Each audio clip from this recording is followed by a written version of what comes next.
알림 앱 활용에 대해서 협조 요청드리겠습니다. 비상경제 상황에서 민생복지 위기 대응을 위해서는 촘촘한 복지 위기가구를 발굴하는 것이 중요합니다. 빅데이터 시스템으로 위기가구를 선별하는 기존의 공적 발굴 체계 이외에도 정부와 민간이 적극적으로 참여해 현장에서 추가 발굴하는 노력이 중요합니다. 복지부는 누구나 신속하게 복지 위기를 알릴 수 있는 복지 위기 알림 앱을 운영 중에 있습니다. 경제적인 어려움 등을 겪고 있는 본인은 물론 이웃 등 주변의 복지 위기를 앱으로 알리면 관할 읍면동으로 통보가 돼서 대상자를 신속하게 확인 상담하여 필요한 복지 서비스를 연계하게 됩니다. 각 부처에서는 민생과 밀접한 업무를 수행하는 교직원, 이통장, 검침원, 상담사 등의 담당자와 소속 산하기관, 협회, 단체 등의 복지위기 알림 앱을 활용하도록 안내해 주시기를 부탁을 드립니다. 비상경제 상황에서 주변의 어려운 분들을 살피고 지원하기 위해 각 부처와 유관기관의 적극적인 협조를 부탁드립니다. 네, 다음 문체부 계속해서 해주시죠. 네, 문체부 장관입니다. 보통 가을을 독서의 계절이라고 하지만 4월에도 도서관 주관과 세계 책의 날 등 책과 가까워질 수 있는 소중한 기회가 많습니다. 그래서 오늘은 4월 23일 세계 책의 날을 기념하여 2026 책 읽는 대한민국 캠페인 추진 계획을 보고드리겠습니다. 먼저 우리 공직사회부터 책 읽는 문화를 선도하자는 취지에서 오늘 이 자리에 계신 모든 분들께 책 2권씩을 선물해 드렸습니다. 자리에 놓여있는 책은 국립중앙도서관 사서가 추천한 도서와 또 작년에 서점인들이 뽑은 올해의 책 중에서 제 취향으로 직접 골라서 드린 겁니다. 네, 없는 여유 쪽에서라도 10분씩 틈틈이 읽어주시기를 부탁드립니다. 솔직히 저도 여유가 없어서 아직 다 못 읽었고요. 읽고 싶은 책입니다. 네, 책 읽는 대한민국 캠페인입니다. 정부는 계속 줄고 있는 국민 독서율을 회복하고 AI 시대에 필요한 생각하는 힘을 기르기 위해 올 한 해 다양한 대국민 독서 캠페인을 추진하고자 합니다. 이번 캠페인은 지역 곳곳 국민의 일상 속에서 책 읽는 즐거움을 확산하고자 크게 4가지 방향으로 추진해 나가겠습니다. 첫째, 일상 속 독서와의 접점을 확대하겠습니다. 동네 사랑방인 지역 서점을 중심으로 어린이부터 어르신까지 맞춤형 독서 프로그램을 운영하고 일터에는 직장 문고를 지원해서 폭넓은 참여를 유도하겠습니다. 문화가 있는 날 수요일에는 지역 서점에서 심야 책방 프로그램을 운영하고 온라인에서는 전자책과 오디오북을 무료로 열람할 수 있게 해서 책으로 더욱 풍요로워지는 문화 요일을 만들어 나가겠습니다. 둘째, 국민 참여형 독서 챌린지를 운영하겠습니다. 다양한 독서 미션을 수행하거나 서점, 도서관 등 독서 명소를 방문하면 포인트나 혜택을 나눠드립니다. 셋째, 계절마다 지역마다 특색 있는 프로그램을 운영해서 테마별로 독서의 즐거움을 채워나가겠습니다. 가령 춘천에서는 남이섬 책나라 축제와 연계한 북캠프를 열고 안동에서는 한옥 숙소에서 오디오북을 들으며 산책하는 프로그램을 준비하고 있습니다. 넷째, 민관이 협력해서 홍보를 강화하겠습니다. 각계 저명 인사들을 캠페인 파트너로 모시고 SNS를 통한 릴레이 공유로 국민적 관심을 높이고자 합니다. 또한 국민께서 매월 전국에서 열리는 독서 프로그램 정보를 한눈에 쉽게 볼 수 있도록 통합 정보 서비스를 제공하고 교육부, 국방부 등 범부처와 협업을 통해 책 읽는 문화를 확산하겠습니다. 국무위원님들께서도 많은 협조를 부탁드립니다. 다 했어요? 네. 잘하고 계신 것 같고요. 이거 전에 이 조갑재 대표님이 저한테 한 얘기였는데 전 국민 일대기 쓰기인가 뭐 그런 거 있었죠. 네, 전 국민 회고록. 회고록 쓰기. 네.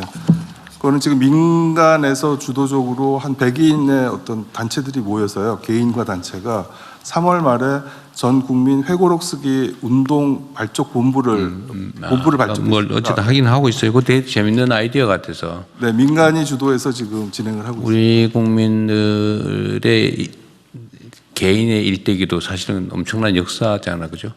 그리고 네, 대한민국의 발전 과정이라고 하는 게 정말 해방 이후에 이 짧은 시간에 엄청난 격동을 겪어왔는데 경제적으로 또는 뭐 정치적으로 성공한 나라 아닙니까? 일단은 이제 문화적으로까지 그래야 될 텐데 그 기록을 남기는 건 매우 유용한 일인 것 같아요. 그 아프리카에 그런 속담이 있답니다. 노인 한 분이 돌아가시면 도서관 한 채가 불타는 것 같다라는. 재밌는 얘기네요. 네, 그만큼 한 분이 가지고 있는 그 지혜와 정보량은 엄청난 거라서요. 하여튼 그것도 한번 해보시고요.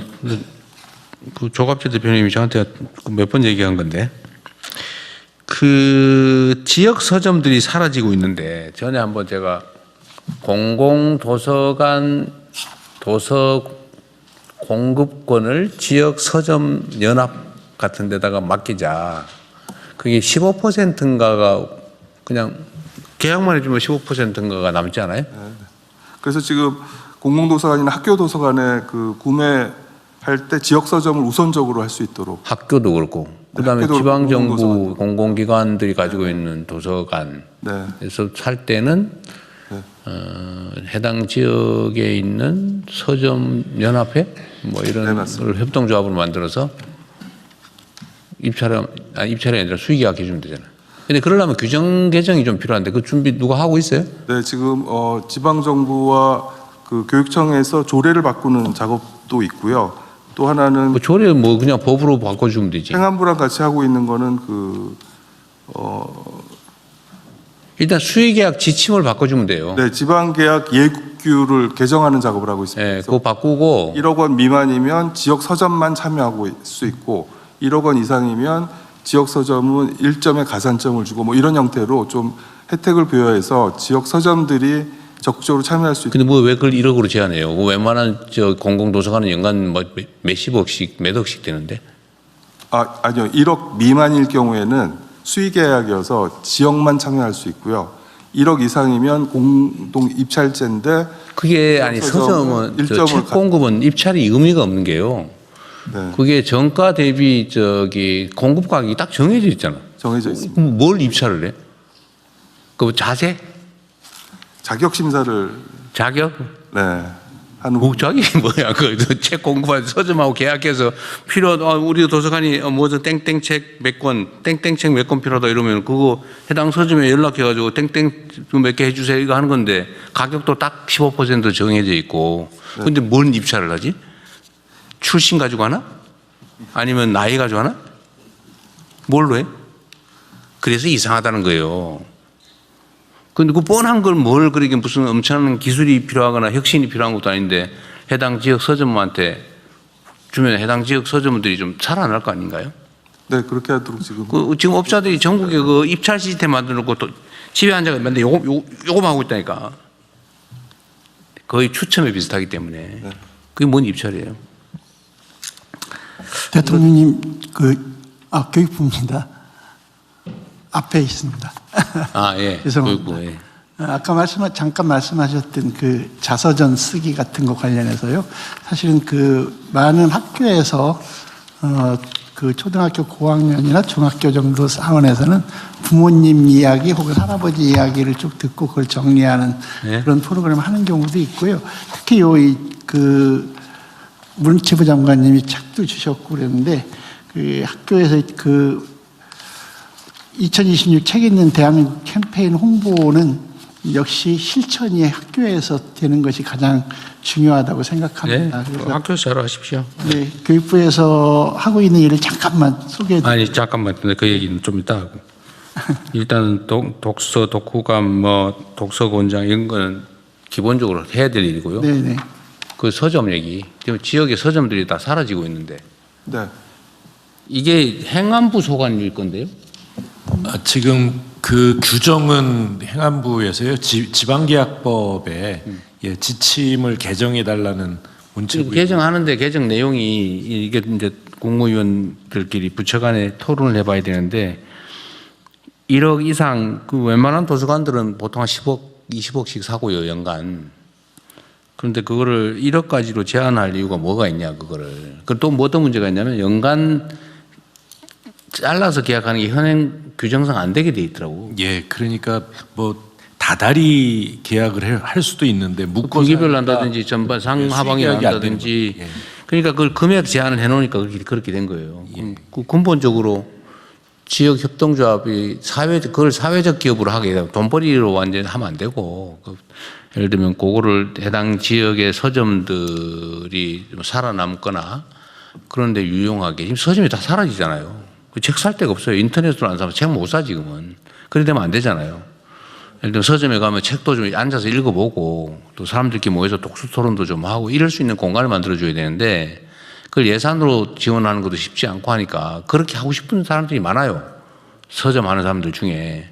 근데 거기다 경제적 여건을 만들어줘야 되는데 내가 보기에는 이 공공책 공급이 이게 뻔한 그냥 아니 자기가 나르는 것도 아니야. 출판사가 바로 갖다 줘 도서관에. 그냥 자기는 앉아가 요거만 하면 돼 이게.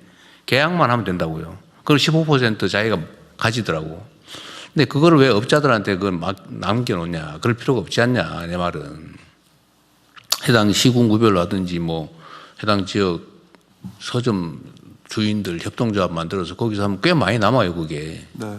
그 어려운 일도 아니에요. 그냥 직원 하나 놓고 그냥 그 하루 종일 이것만 하면 돼요. 그냥 관리만 하면 돼요. 그럼 나오는 거 가지고 해당 서점들이 나눠 갔든지 이렇게 하면 되거든. 그걸 그렇게 엄격하게 할 필요가 뭐 있냐 이게 공익적인 일인데.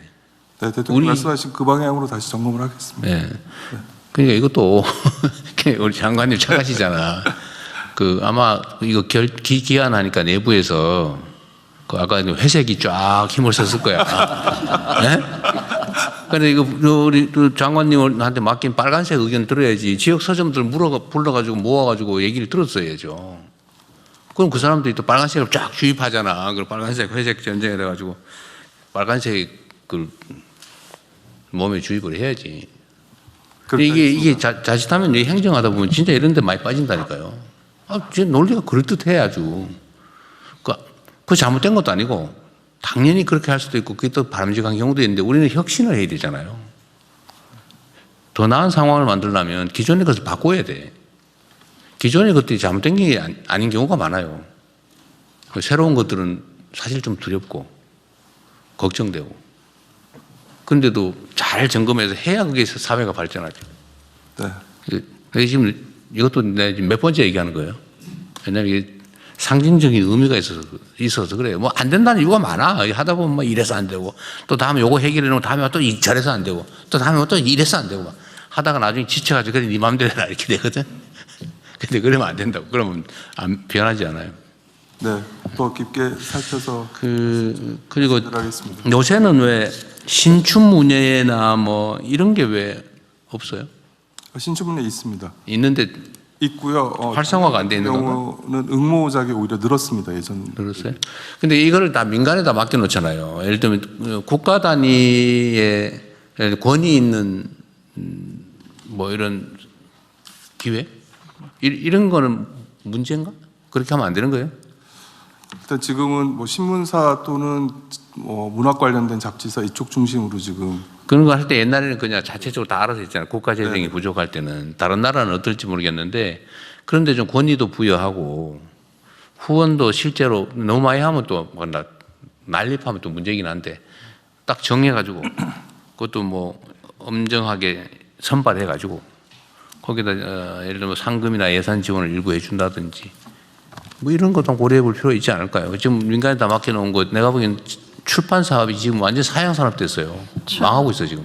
네, 이제 개인적으로 사실 아까 대통령이 말씀하신 그 서점, 지역 서점 관련된 부분에 적극 정말 잘 돼야 된다고 생각하는데요. 지난주 전주 갔는데 시장에 서점이 있습니다. 그러니까 서점 안에 시장 안에 서점이 있으면 굉장히 다른 공간이 만들어지고 로컬 창업가들이 거기 모여서 그 위에서 외국인들이 와서 거기서 그 햇빛 쏘면서 그러면서 이제 놀고 있는 그런 공간들이 만들어지거든요. 문화적 공간이 만들어지는 건데 이 서점에 가면 저는 제일 중요한 게 그 서점의 편집자들이 고른 그 리스트입니다. 추천. 그러니까 이번 주에는 무슨 책을 읽으라고 하고 왔다 간 사람들이 그 책에 대한 문구를 써놓고 그리고 자기들이 이번 주에 가장 중요하게 생각하는 내용들을 계속 커뮤니케이션하고 있기 때문에 이런 부분들을 가진 분들이 책을 골라서 도서관에 책을 채워야지 이게 그 내용들이 채워지고 다양한 분들의 생각이 담긴 서재도 만들어지고 할 겁니다. 그래서 이 부분을 저는 문화운동 차원에서 굉장히 중요하게 하는 것이 서점도 살리고 문화도 살리고 또 외국에 가면 이런 책 그 페스티벌 같은 것들도 많아서 이런 부분들이 좀 더 문화적으로 유명해질 거라 보고요. 그리고 지금 말씀 주셨던 네, 그렇습니다.